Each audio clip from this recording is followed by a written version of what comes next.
So I've just arrived at Audiojumble 2026, the UK's largest second-hand and vintage hi-fi event. I've got a budget of £200, so let's go inside and see what we can find.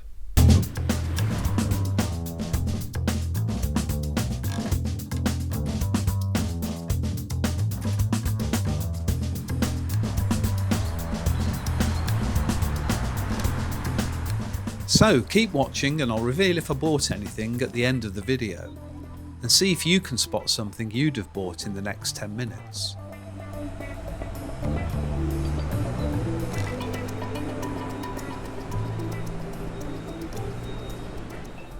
This is Audiojumble 2026 at the K2 in Crawley.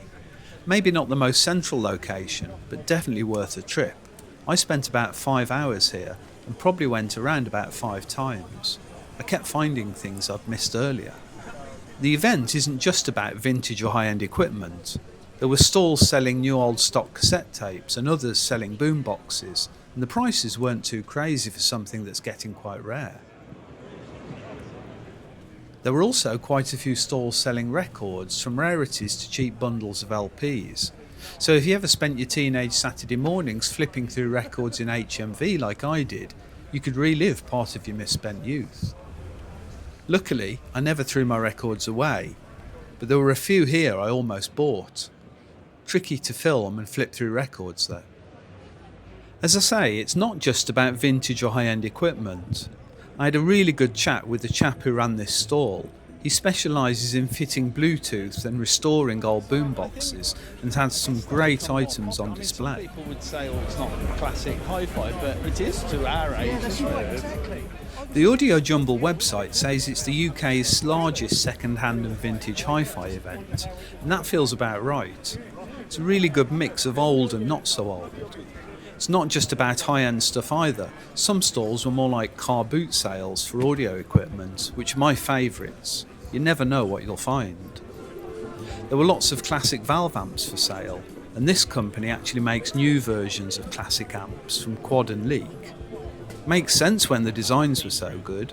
There's no reason they shouldn't sound better than the originals. Quite a few sellers offered reconditioned or serviced equipment, so again it was a really good mix of old and newish. Lots of turntables available as well.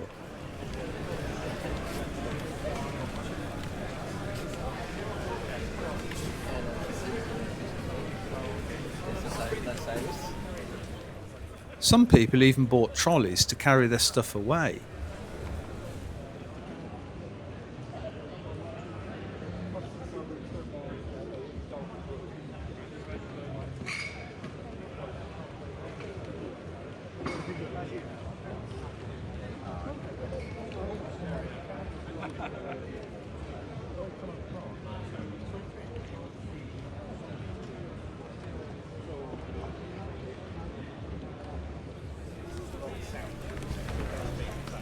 These weren't exactly my thing, but look at the size.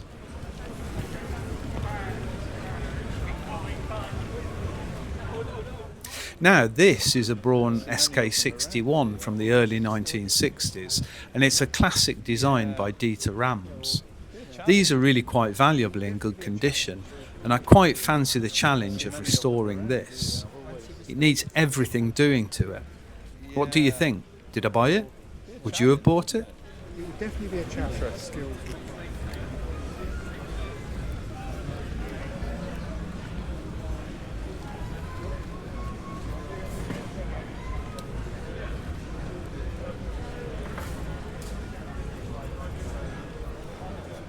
There were lots of reel-to-reel tape decks available as well. Judging by the number for sale, these must be quite popular and are certainly worth a lot of money. Seems that Sony and Akai were the most popular brands on sale here. The combination of silver, black and wood styling is really lovely on these. There were lots of tape reels being sold as well.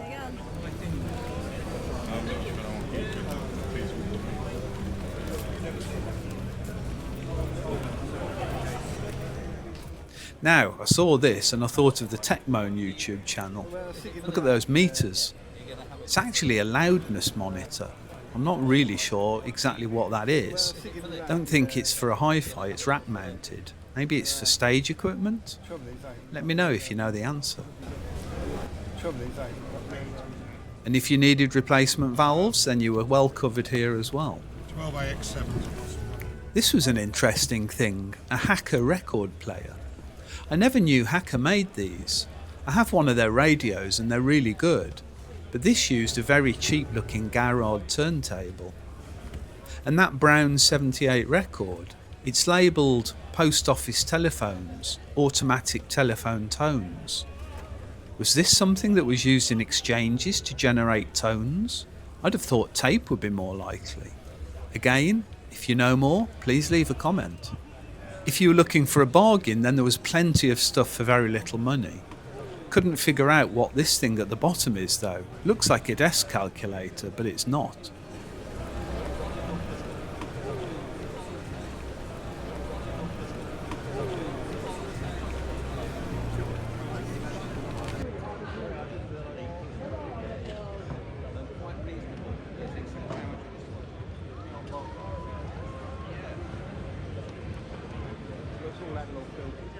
These orange speakers were quite a statement as well. I can't remember the make, it might have been B&O, but they look peak 70s. There was also quite a lot of test equipment available, power supplies, signal generators, frequency counters and a few oscilloscopes.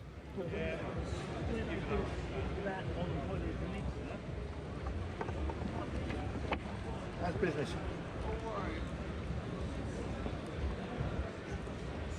Oh, sorry, can you move that one out?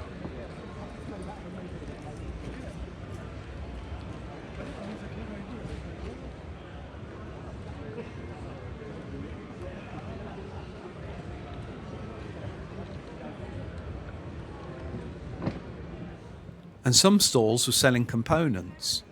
Always think you'd have to be very lucky to find a component you need at a show like this, but I suppose you never know. And these leak and quad components really caught my eye, but I really don't need any more leak equipment at the moment. So that was a quick zip around the show. As I say, it's well worth a visit if you can make it. I'm planning on going to a few more smaller events this year, and I'll be back here next year. I'm not really looking for anything in particular, but there's so much weird and wonderful tech from this period, who knows what you might find. The mid-century really was a golden age for hi-fi and home technology. Much as I love the convenience and sound quality that streaming and AirPlay can deliver, there's just no comparison with vintage electronics.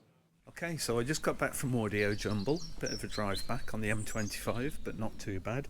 So let me show you what I bought.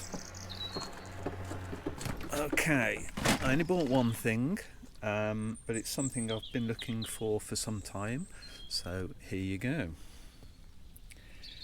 It is a reel-to-reel tape recorder.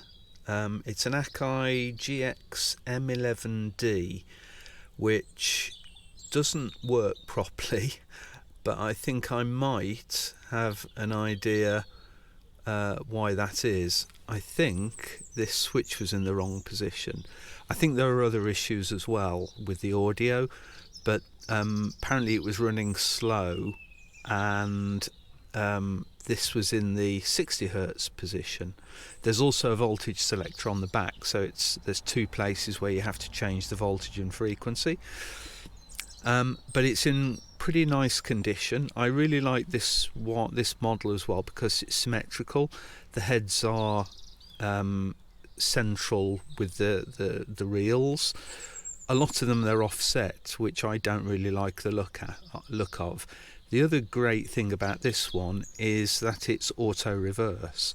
I think this launched in 1972, something like that, but it's actually an auto reverse deck. So you can set it to automatically reverse at the end of the tape, which is quite an early version of auto reverse on these. Anyway, we're going to get into this in a future video. This is the only thing I bought. I nearly bought a Braun SK61, but it was in really bad condition. It was basically scrap, but I kind of like the idea of buying it and trying to restore it, but it would have been a task. But when I went back to buy it, it had already gone anyway. Someone else had bought it, so it might have been a lucky escape there. But anyway, this is going to go into a future video. Bought at Audiojumble 2026, so let's see where this goes in the future.